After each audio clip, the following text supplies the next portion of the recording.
Halo semuanya, balik lagi bersama saya di Analisa Teknikal Saham Harian. Oke, jadi untuk perdagangan kita hari ini IHSG kita ditutup melemah ya, ditutup di zona merah. Sempat kita sebenarnya lihat beberapa pertahanannya, tetapi eh, pada sesi 2 dia ternyata terjun lebih dalam lagi, dan hari ini kita overall minus 0,35% ya. Nah, kita langsung aja analisa untuk pergerakan IHSG kita. Nah, jadi kalau kita, seperti analisa kita sebelumnya ya, memang terlihat, saat ini memang lagi bullish, cuman, yang waktu kita analisa kemarin yaitu saat ini memang IHSG kita sudah beberapa hari ini mengalami kenaikan, dan kalau secara indikator pun juga sangat overbought ya. Jadi, resiko sekali untuk, koreksi terlebih dahulu dan kita mulai melihat nih, saat IHSG kita sempat, naik ke level yang cukup tinggi ya, tetapi IHSG kita nggak bisa break level resistnya ya. Ini saya baru buat lagi, soalnya saya awal kira ini kita menyentuh all time high dari sebelumnya, tapi kalau kita lihat, dari chart dia sebelumnya ya, IHSG kita sebenarnya sempat menyentuh hingga di 6.680-an ya. Jadi ya bisa dibilang di sekitar ketinggian kita, pada periode Oktober ini ya. Jadi bisa dibilang ini sebenarnya resisten yang harusnya IHSG kita bisa break untuk mengindikasikan bahwa IHSG kita ini ada potensi untuk breakout dan mencapai, rekor yang lebih tinggi ya. Nah, jadi, kalau kita lihat secara pergerakan harga memang, menurut saya cukup wajar untuk IHSG-nya kayaknya sih akan terkoreksi terlebih dahulu dari level resisten ini. Soalnya memang sudah naiknya sangat pesat sekali, sangat tinggi sekali, break beberapa resisten langsung dalam hitungan beberapa hari. Dan ini kita harus nyadar ini baru Oktober ya, maksudnya, kita masih ada November dan juga Desember untuk window dressing. Sehingga menurut saya, naiknya sih terlalu too early ya kalau menurut saya. Jadi pasti akan ada koreksi terlebih dahulu sebelum di akhir tahun dia mulai nanjak kembali ya dengan window dressing-nya. Soalnya pasti institusi-institusi pasti mau portfolionya dia bagus. Jadi kalau menurut saya ini cukup wajar dengan koreksi saat ini, dan kita kalau lihat dengan time frame yang kemarin saya udah analisa, yaitu jika kita lihat dengan time frame per 4 jamnya pun memang sudah menunjukkan tanda-tanda pelemahan dari MACD-nya, ada tanda-tanda bearish divergence, jadi wajar sekali. Stokastiknya pun juga udah sangat overbought di time frame per day dan juga per 4 jam. Dan kalau kita lihat dengan time frame 1 jam memang saat ini lagi turun, jadi memang koreksi ya dari pergerakan IHSG kita. Jadi relatively, cukup wajar, dan kalau kita lihat secara pergerakan harga IHSG-nya pun juga ini masih di atas garis MA10 dari garis ungunya. Jadi sangat perfectly fine kalau menurut saya ya, maksudnya, still in a good trend untuk pergerakan IHSG kita. Tapi kalau misalkan besok ya mungkin dia koreksi lagi ya, atau yang misalnya Jumat cenderung koreksi, mungkin kita bisa mulai pakai Fibonacci retracement, untuk mulai pasang di entry level di bagian mana. Kalau nggak pakai itu pun kita juga bisa sebenarnya pakai level supportnya ya, dengan kita lihat di sini, eee, kemungkinan besar dia akan tertahan di MA10 ya, yaitu di garis ungunya ini, atau mungkin di level supportnya di sekitar 6.490 ya untuk IHSG kita. Oke, jadi itu untuk IHSG, dan selanjutnya mungkin kita akan bahas BBCA ya. Mmm, jadi untuk BBCA nih, salah satu big caps kita ya, yang market cap-nya kayaknya hampir menyentuh 900 T ya, atau hampir menyentuh 1000 T ya. Jadi sangat, big big sekali market cap, bisa dibilang market cap terbesar ya untuk BBCA. Untuk BBCA ini memang dia mengalami tahanan ya, saat dia mencetak all time high-nya, dia mengalami tahanan, dan saat ini ya, BBCA ini sebenarnya overall masih sama ya seperti IHSG, masih uptrend kalau menurut saya. Dari ininya harganya masih di atas MA20, koreksi ini juga relatif cukup wajar. Setelah kita ganti dulu ke money flow index. Yap, jadi kalau kita lihat sini ya, money flow index BBCA sempat menyentuh di level 88 dengan time frame per day-nya, jadi memang sangat tinggi sekali. Jadi menurut saya ini koreksi pun juga relatif masih wajar untuk dimaklumi ya. Ntar kita perlu pantau aja, misalnya BCA kalau misalkan dia masih melanjutkan fase uptrend-nya, mungkin dia akan tertahan di level garis MA20-nya dia. Dan terus mengalami technical rebound ya untuk untuk pergerakan dari BBCA ya.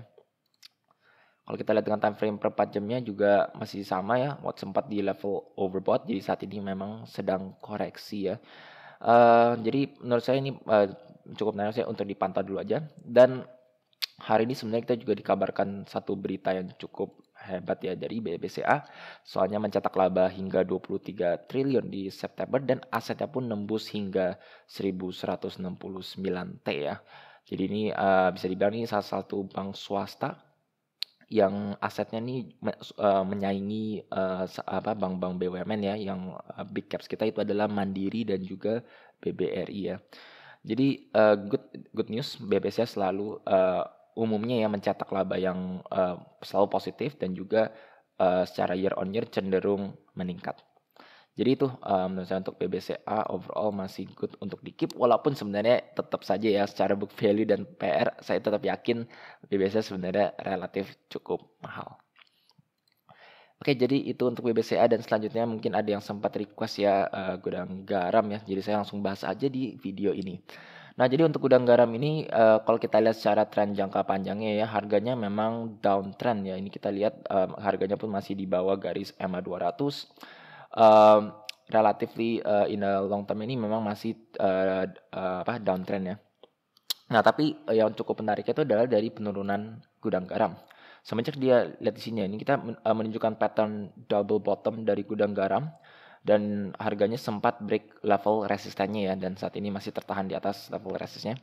Ini kita juga bisa lihat ya, saat harganya menyentuh, ini kita lihat menyentuh harga yang sama, MACD-nya justru naik dan secara money flow index juga menunjukkan kenaikannya. Jadi memang ada tanda-tanda bullish divergence dari pergerakan MACD dan juga osilator ya, sehingga menunjukkan tanda-tanda bahwa gudang garam ini mau reversal.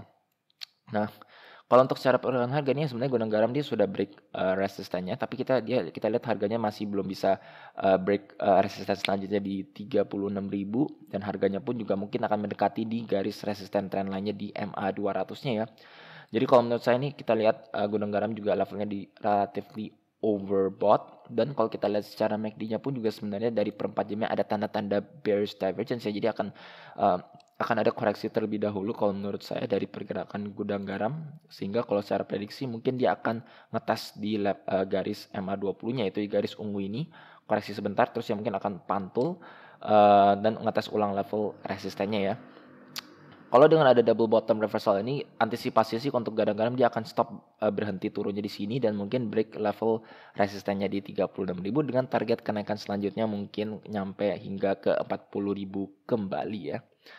Jadi itu untuk gudang garam yang cukup menarik patternnya ya. Jadi kalau menurut saya penurunannya relatif sudah mulai tertahan atau sudah berhenti turun kalau menurut saya. Oke, jadi itu untuk gudang garam dan selanjutnya ada yang sempat nanya untuk properti ya. Jadi saya akan bahas salah satunya aja. Kalau nggak salah tuh P1 ya, Pakuan ini juga kalau nggak salah ini saham properti ya, yang saya tahu. Nah, jadi ada yang nanya saham properti ini rata-rata membentuk pattern cup and handle ya. Nah, jadi kita langsung lihat aja. Dari memang terlihat sih kalau contohnya nih P1 ini memang mirip seperti menunjukkan cup and handle. Ini kita bisa lihat dengan level, saya ambil level resistannya di sekitar sini, dia menunjuk penurunan gini, terus sempat menyentuh di level resistannya di sini ya, level resisten sini, terus dia pull back ke nge-retest kayak apa? Biasa kita bisa kita bilangnya sebagai bullish flag ya, bullish flag dari pergerakannya. Terus dia naik lagi ya. Nah, tetapi harganya kita lihat saat dia menyentuh ini, dia emang dia naik benar, tetapi dia masih nggak break level resistennya. Resisten dari ininya ya, kalau menurut saya. Misalnya ini kalau menurut saya ini cup handle-nya ini dari resisten di sini, dan harganya ini belum break. Jadi saat dia bullish flag terus dia naik, tapi dia tertahan di level resistennya dan akhirnya dia turun lagi. Jadi kalau menurut saya kalau kita lihat seperti ini ya belum terlalu terkonfirmasi, soalnya cup handle itu harus terkonfirmasi dengan breakout level resistennya ya. Jadi untuk saat ini sih arahnya sih iya cup handle, tapi belum terkonfirmasi. Kalau menurut saya ini overall memang masih uptrend ya, harganya masih di atas EMA 20, masih relatively strong uptrend, dan memang harganya EMA Money Index relatif cukup tinggi ya, emang lagi tinggi. Jadi koreksi pun juga relatif wajar, tapi ini kita lihat saat dia turun di sini dia naik lagi ya. Jadi Money Index-nya masih di level 60-an, dia udah naik lagi. Jadi memang arahnya sih osilatornya masih bullish.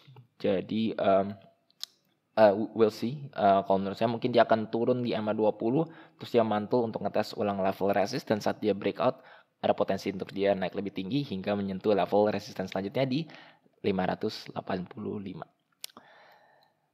Oke, jadi untuk video kali ini sekian saja. Jika kalian merasa video seperti ini bermanfaat untuk kalian, jangan lupa untuk subscribe dan juga pencet tombol bell di sebelahnya supaya kalian selalu terupdate dengan video-video yang saya akan buat setiap harinya. Sekian dari saya, terima kasih.